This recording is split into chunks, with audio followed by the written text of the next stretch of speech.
What are the three different treatment options for AVMs? So there are three different ways that AVMs can be treated, and I'm going to just outline them in brief summary on this video, and then some of the other videos will go into more detail about the specifics of treatment. So the three main treatment options for AVMs are surgical resection, embolization, and radiosurgery or focused radiation.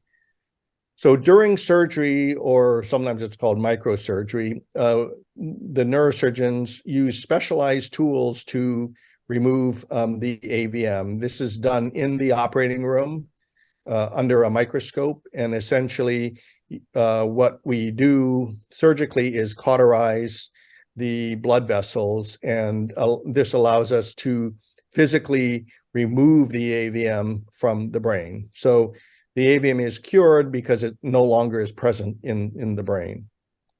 The second treatment option is called embolization, and this is a treatment that is done as part of an angiogram, the procedure where a catheter is fed up to through the body to the blood vessels of the brain.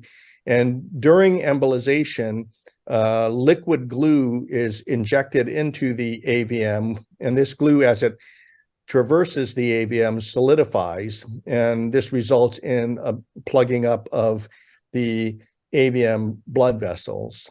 The third treatment option is called radiosurgery or focused radiation, and this is a technique in which radiation beams are directed at the AVM blood vessels, and over time the radiation causes these blood vessels to shrivel up and disappear. So these are the three main treatment types of AVMs, and the exact recommendation in terms of the best option is very individualized from patient to patient, depending upon age of the patient, symptoms, size of the AVM, and whether or not the patient has had other symptoms or prior hemorrhages.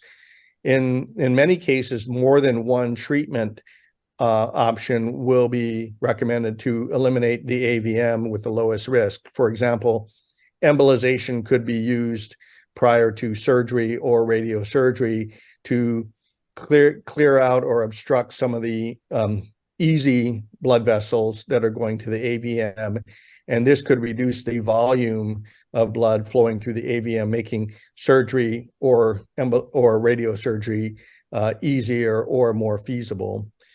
In some instances, particularly in elderly patients, we may recommend observation as an option. If a patient is, for example, in their 80s or 90s and has lived 8 or 9 decades with their, presumably with their AVM, if it's a congenital lesion and they've not had any problems, it may make sense just to watch those patients rather than embark upon a course of treatment. If you like this video, don't forget to subscribe.